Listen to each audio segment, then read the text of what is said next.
Estoy con Ángel Páez y le quiero agradecer que se haya tomado unos minutos esta noche, una larga jornada de trabajo para hablar justamente de estos momentos. ¿Cómo te va, Ángel? Bienvenido. Buenas noches, Carlos. Gracias Un por gusto. estar con nosotros. Un placer.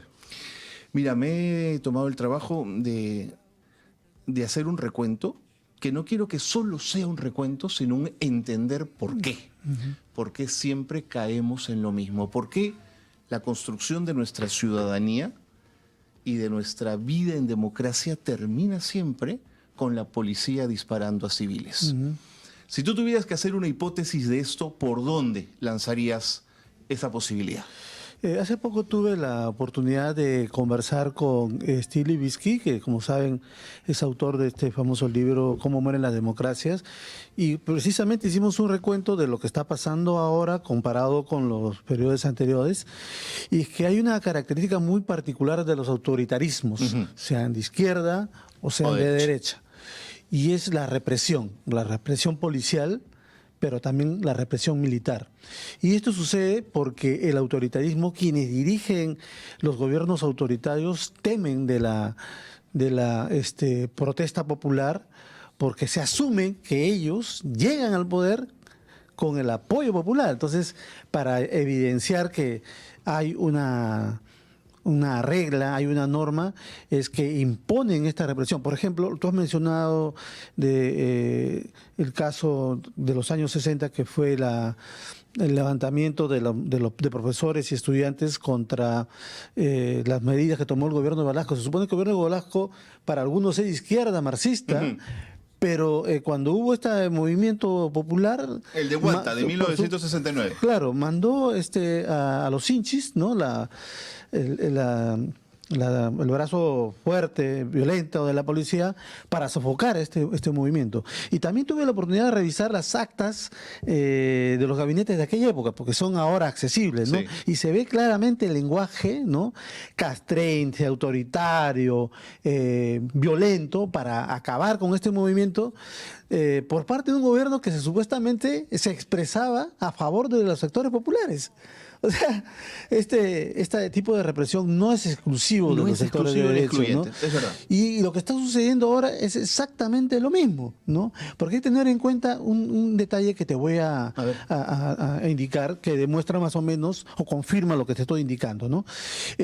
Cuando más o menos en el año 2016 se aprueba una partida en el Ministerio del Interior que es para financiar operaciones contra las manifestaciones, protestas, etcétera. Y esto empezó con 200 millones de soles. En el momento en que estaba Castillo, subió más o menos a 400. Castillo, que supuestamente representaba a los sectores populares. Cuando se ingresa el gobierno de Boluarte, salta a 550. Y Boluarte se va cuando estos tiene una suma de 1.200 millones de soles, presupuesto exclusivamente para enfrentar a las manifestaciones populares, protestas, etcétera. Pero no solamente eso, paralelamente estos gobiernos han dedicado importantes cantidades de dinero. ¿Para qué? Para comprar chalecos antibalas, cascos antimotines, gas lacrimógeno, etcétera. Te lo cuento porque hemos visto las resoluciones sucesivamente. Entonces, este autoritarismo en comparación con el de los años 60 ha crecido y se ha fortalecido mucho más, porque esto se produce como una inflexión después de la guerra interna, ¿no? Donde los vencedores imponen una serie de narrativas y normas con la finalidad de castigar cualquier forma de expresión contra alguna norma, alguna forma de gobierno, mediante la fuerza y mediante el financiamiento de este tipo de actividades, tanto de las Fuerzas Armadas como de la Policía Nacional. Y hay que tener en cuenta que antes una vez terminada la guerra interna, a las Fuerzas Armadas se les dotan de nuevas finalidades y de nuevas acciones. Por ejemplo, de participar en estas acciones con la finalidad de sofocar la protesta popular. Eso explica por qué cuando ocurrió lo de diciembre en Ayacucho y lo de Juliaca, en enero del año siguiente, la presencia militar y policial entre estas protestas se hace evidente, ¿no? Hay una fuerte presencia de ambas entidades, pero también esto se institucionaliza. Sí. Hay, después de la guerra interna, una suerte, bueno, durante la guerra interna el gobierno de Fujimori fue prácticamente un régimen cívico-militar, ¿no? Había participación militar, una presencia muy fuerte del Servicio de Inteligencia Nacional, las Fuerzas Armadas, etcétera, algo que ha continuado de un grado a otro, pero durante el régimen de Dina Boluarte creció, se consolidó, y eso se mantiene hasta el día de hoy, ¿no? Ahora, es interesante que menciones, vuelvo a lo de Velasco, porque quiero que veas este video que corresponde al año 1971. ¿Ya? Cuando ocurre lo de Huanta, era ministro del Interior Artola. Claro. Pero en el año 71 se produce la masacre de Cobriza, También siendo ministro Richter Prada, ya no era Artola. Oye, matan a 20 mineros en Cobriza. Exactamente. Ángel. Si tenemos las imágenes, las compartimos. Ahí está. Esta es la de Huanta, que es la manifestación por la gratuidad de la enseñanza, porque claro, querían cobrar 100 soles a los chicos que desaprobaban. Exactamente. ¿No es cierto? Y los padres se negaron y ocurre lo de Huanta, que matan a los chicos. No se sabe el número exacto de muertes, pero los hinchis entraron y acabaron con las vidas.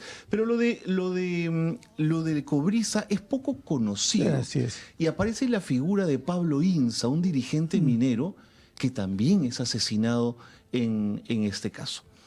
Pero hay otro dato que yo no sabía, que tiene que ver también con Juliaca, que es del año 65, donde una protesta por agua y desagüe acaba también con la vida de 20 personas. Estoy haciendo un arco en el tiempo, 65-2023, donde además los Kennedy del Altiplano, los Cáceres Velázquez, están negociando que Juliaca pase a Arequipa porque querían desprenderse del peso que tenía Puno ya en la región.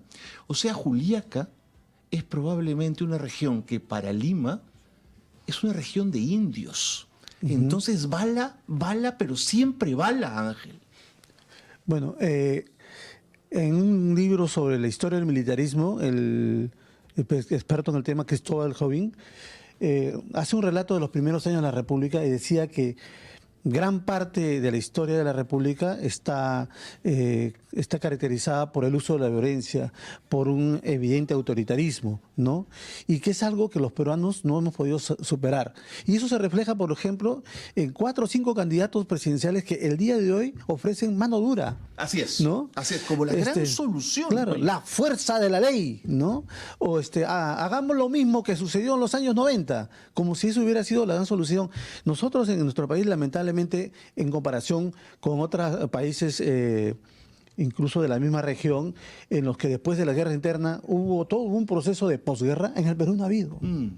Por el contrario, hay más bien desde la política una suerte de regresión, un propósito no ni siquiera de olvido, sino de eliminar e incluso de satanizar y de criticar a todo quien recuerde las matanzas, los asesinatos selectivos que hubo durante la guerra interna, ¿no? Al día de hoy, cualquier persona que critica y que diga, sí, hubo un triunfo de las Fuerzas Armadas, de la Policía Nacional, pero hubo tal cosa y también hubo tal abuso, secuestro, no, esa persona inmediatamente es tachada de caviar, proterrorista, ultraizquierdista, etcétera. Y lo peor de todo que ese discurso ha saltado a importantes medios de comunicación. Y medios de comunicación que cuando hay cualquier tipo de represión de esta clase, es decir, represión de manifestaciones de personas que critican a los gobiernos, inmediatamente las generalizan como si fueran proterroristas, ¿no? Y con ese lenguaje, precisamente, Dina Boluarte, un lenguaje que comparte con las Fuerzas Armadas y la Policía Nacional, comenzaron a justificar los asesinatos. Hubo un jefe de la Dirección de Inteligencia Nacional, Liendo creo que se apellida, que dijo, ¿no?, que todos los movimientos de protesta eran coordinados por una organización terrorista, algo que nunca aprobó, evidentemente, pero esa mentalidad sigue hasta el día de hoy, se mantiene y justifica, por ejemplo, que los presupuestos para sofocar la violencia, para sofocar las protestas sociales, salte de 600 millones a $1.200 en 4 años. Totalmente. Y mucho más que los presupuestos para otros rubros, ¿no? 1974, el Limazo. Claro. Es verdad que hay aquí una mezcla, que hay una confluencia de factores, ¿no? Hay lumpen en la calle, pero también el APRA atiza un poco el avispero. Hay protesta social, hay saqueo, pero el acuartelamiento en Radio Patrulla de la policía que está en huelga enardece a Velasco. Y en esos momentos ya estaba Morales Bermúdez, ¿no es cierto? O todavía es Velasco, corrígeme si me equivoco. Velasco todavía, 74, sí, y salen a la calle. Y se produce un enfrentamiento que genera más de 89 muertos. Efectivamente. Como manifesté en un principio, ¿no? Muchos creen hasta el día de hoy que el autoritarismo está enraizado en gobiernos conservadores, de derecha, etcétera. Sí. Pero una vez más, lo que acabas de describir confirma que también hay regímenes populistas, ¿no? Nacionalistas, como el caso de Velasco, no necesariamente de izquierda. Yo discrepo que haya sido un gobierno de izquierda, pese a que partidos de izquierda lo apoyaron, como el Partido Comunista Peruano en su momento, ¿no? El autoritarismo recurre frecuentemente a la violencia porque no tiene otro mecanismo mediante el cual trata de encontrar el consenso, ¿no? Y por eso precisamente fracasó el proyecto velasquista, porque se pretendía imponer una serie de medidas presuntamente a favor de los sectores populares desde arriba, ¿no? Es decir, desde la cúpula militar, ¿no? Y ese problema de otorgarle determinados poderes a las Fuerzas Armadas y a la Policía Nacional deriva lamentablemente en esta confluencia que hemos visto con absoluta claridad en el caso del gobierno de Dina Boluarte, que hasta el día de hoy se mantiene, ¿no? De hecho, poniendo como ejemplo o como una forma de manifestar lo que estoy diciendo, el presupuesto para la lucha contra los movimientos populares, los conflictos sociales, sigue siendo altísimo, ¿no? Sí, pues. Eso explica por qué hay más fondos para la represión que para el desarrollo de los sectores populares, ¿no? Cerramos entonces el Limazo 1974, gobierno de Velasco. Cierro el periodo de la guerra interna y viene la marcha de los 4 suyos. 6 personas mueren en el Banco de la Nación. Quizás los chicos más jóvenes que nos están viendo y que quizás ya están compartiendo el programa o opinando a través de las redes, no saben que eso fue urdido desde el Servicio de Inteligencia. O sea, qué mugre, ¿no? Complotar desde adentro del Estado para asesinar a 6 vigilantes que nada tenían que ver con la protesta. Sí, con la finalidad de indilgárselos a todo el movimiento popular que protestaba contra el fraude electoral, y que nosotros en la República en aquella época publicamos los documentos del Servicio de Inteligencia Nacional que probaban, que demostraban que con anticipación estos agentes habían alquilado habitaciones en los hoteles aledaños, ¿no? Para poder preparar todo este complot con la finalidad de acusarlos de terroristas y tirarse abajo todo el movimiento, los 4 suyos, y que más no era exclusivamente de Perú posible. Y más allá después de que ya hemos sabido que Toledo era un ladrón, no desmerecen nada la gesta popular, ¿no es cierto? No. Y precisamente esa modalidad de infiltrarse en los movimientos populares, en la protesta social que se justificaba en ese momento, no es nuevo. Acaba de salir el día de hoy un reportaje de nuestro corresponsal en Puno, Libomer Fernández, en el que entrevista a un policía que él confiesa que cuando comenzaron todas las protestas en Juliaca, sus jefes le dijeron que hagamos una colecta, una chancha, para comprar cohetones y otros artefactos con la finalidad de atribuir a los manifestantes que estaban cometiendo acciones violentas y de esa manera justificar la intervención. O sea, esa modalidad de infiltrar los movimientos populares o la protesta con la finalidad de luego reprimirlos no es nuevo, es un mecanismo que han aprendido con mucho tiempo, ¿no? Y este señor policía, que no quiso asumir la responsabilidad porque sabía que esto iba a terminar muy mal, terminó renunciando. Y ahora lo están procesando judicialmente prácticamente como un traidor o algo por el estilo, ¿no? Ah, no, por insulto al superior, por no haber aceptado las órdenes de disparar o de cometer este tipo de acciones de sabotaje, ¿no? ¿Sabes quién fue también acusado de traidor por sus pares? El general Jordán, porque en el Moqueguazo no quiso reventar a la gente. ¿Te acuerdas, Ángel? Claro, por supuesto. Como también fue maltratado y tratado de traidor el general Robles. Sí, señor. Porque Sí, él señor. confirmó la información de la existencia de una organización criminal dentro del ejército que respondía a las órdenes de Fujimori y de Hermosa y de Montesinos, que habían creado esta unidad militar especializada en ejecuciones extrajudiciales Así es. selectivas. Así es. De la misma manera que hacía Sendero Luminoso, ¿no? Bueno, acá no se le llama terrorismo de Estado, o se tiene miedo de llamarle pero así. tiene todas las características, porque no era un destacamento militar exógeno del ejército, no, era parte de, está toda la documentación que fue encontrada por una jueza que intervino en los archivos del Servicio de Inteligencia del Ejército, que demostraban que tenían las órdenes por escrito, dale tal cantidad de dinero, dale tal armamento, vehículos, etcétera, etcétera, con nombres y apellidos y con firmas, y tenían todos los seudónimos de los agentes. Pero fíjate la paradoja, entonces dentro de las Fuerzas Armadas y de la Policía Nacional, quien se apega a ley termina siendo un traidor. Exactamente. Es de lo más curioso. Sí, exactamente. Y entonces, este tipo de acciones por ejemplo, secuestros, asesinatos, etcétera, que se vieron desde los años 90, vienen de una larga tradición, ¿no? Muy vinculada a gobiernos autoritarios, ¿no? Sí, pues. El arequipazo, ¿no? ¿Qué es lo que se me pasa? Junio del 2002, gobierno de Alejandro Toledo, gobierno democrático, un impresentable ministro del Interior, un poco agusanado, ¿no es cierto? Sí. Pero que terminó, ¿cómo terminó? ¿Te acuerdas? Sí, claro. Era una protesta porque Arequipa no quería que se privatizaran las eléctricas, que además Toledo había hecho y había prometido que no se iban a privatizar. ¿No es cierto? Claro, claro. Y de la misma manera, se supone que el gobierno de Toledo venía con un gran arraigo popular. Así es. ¿no? Y en el sur además lo habían apoyado mucho. Por supuesto, y además embanderado de la lucha anticorrupción. Sí, señor. En esa época todavía no se sabía nada del Dicho tema, ¿no? Pero también le sucedió algo parecido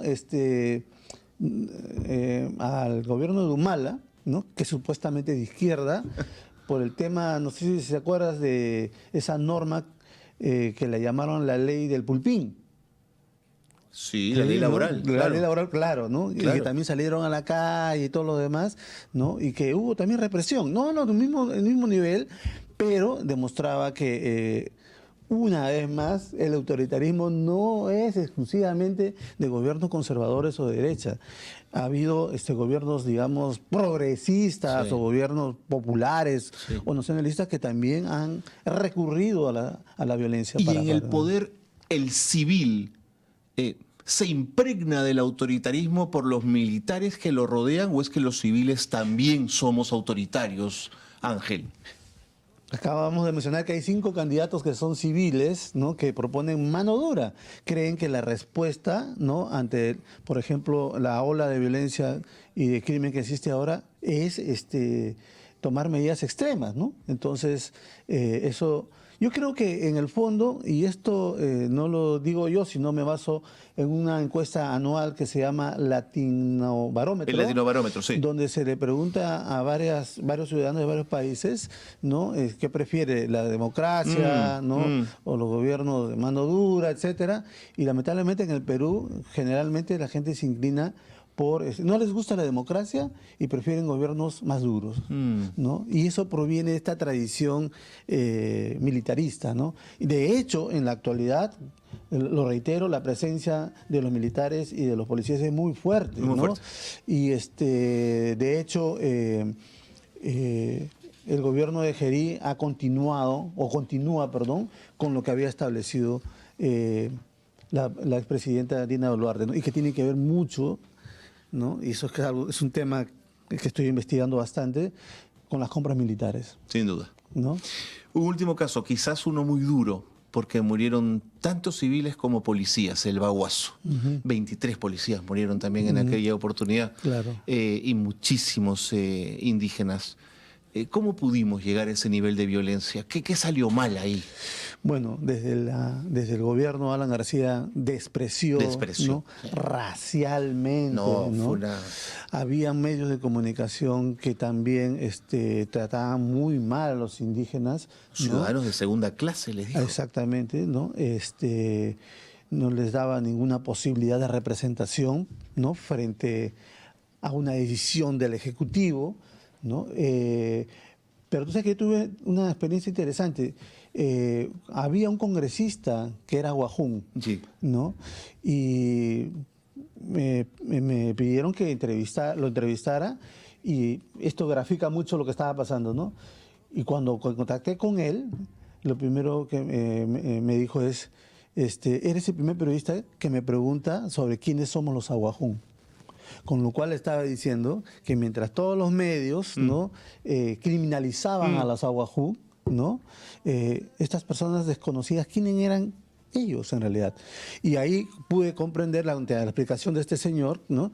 Que a ellos tienen un código muy arraigado, que no proviene de estos días, sino de Claro. muchos años atrás. Antes de la República, ¿no? Sí, claro. Y entonces ellos decían, nosotros llegamos a un acuerdo y el acuerdo se tiene que cumplir. Claro. Pero entre nosotros la traición se paga Se paga. con la vida, Uf, ¿no? Por tremendo. eso no se puede, no lo iban a entender acá para nada, ¿no? Pero lo que más los había enervado era la conducta, el punto de vista, las expresiones humillantes, discriminadoras del expresidente Alan García, ¿no? Que además, durante una presentación pública ratificó, ¿no? Como tú acabas de mencionar, que eran personas de segunda clase, ¿no? Correcto. ¿No? Pero mira, como desde 1965 hemos hecho un repaso que nos ha llevado a Puno, a Juliaca, en este 9 de enero que hemos recordado, y cómo la historia se repite, pero tenemos que cortar este patrón, Ángel. Alguien tiene que decir basta. Claro, con políticos que piensan que vamos a dar el salto económico, vamos a desarrollarnos mediante la mano dura, va a ser muy difícil. Muy difícil. Muy complicado. Ángel, nos tenemos que ir 10 segundos finales. No quiero irme sin recordar a Nelson Manrique, que nos ha dejado el domingo. Una gran persona, un gran profesional, un estudioso extraordinario. Extraordinario. Justamente estaban reeditando algunos de sus libros.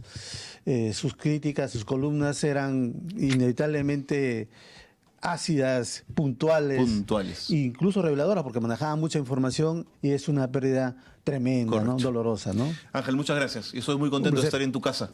Igualmente. Gracias. Gracias por la bienvenida. Preguntas que no tienen show, que no se te olvide mirar más allá del titular.